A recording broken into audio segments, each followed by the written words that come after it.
Bismillahirrahmanirrahim. Unit 14, Present Indefinite Tense. In this lesson we shall learn the use of present indefinite tense and how to apply it in our spoken language. There are different uses of present indefinite tense, like it can be used for showing past and sometimes future. In this lesson we shall learn a very simple and daily life use of present indefinite tense, which is showing or describing daily life or habitual activities, daily life actions. So it means that we can use present definite tense to show daily life routine or habitual actions. Please observe the following examples. I wake up at 7 in the morning.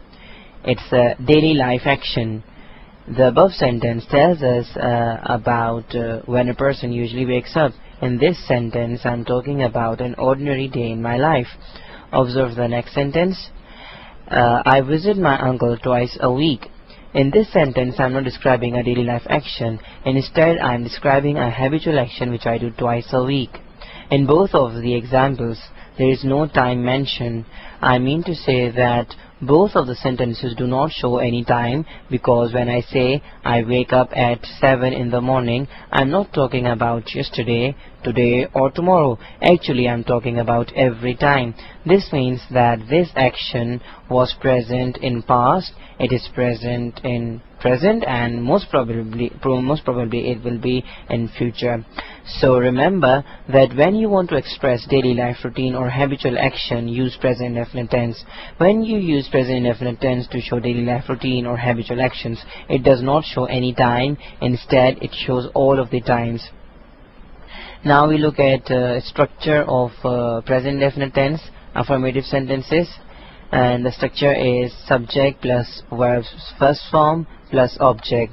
And remember one thing, that when you have third person singular at the place of subject, so you have to add s or es with verbs first form. So this rule is only for third person singular, when you have third person singular at the place of subject. For example, I eat 2 eggs every day.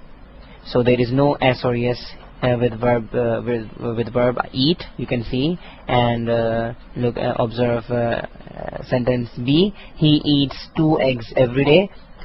So in this sentence he eats 2 eggs every day, we have added s with the first form of verb eat, because the subject is third person singular. So always remember this rule, that when you have third person singular as a subject, you must add s or es with the main verb. This rule of adding s or es is only for third person singular, and it does not apply to other persons.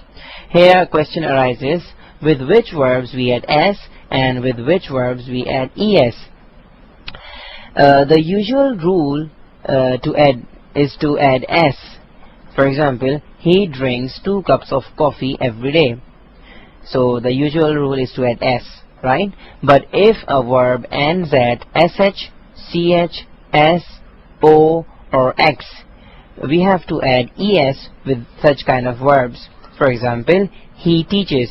So the verb teach ends at ch. That is why we have added es instead of adding s. Some verbs end with y. If a verb ends with vowel plus y, for example play, we will only add s. But if a verb ends with consonant plus y, for example fly, we will change y into I and then add es. For example, fly, he flies a kite. So this rule, remember that. So y case, those verbs which end at y, they have such kind of rules that I've just told you.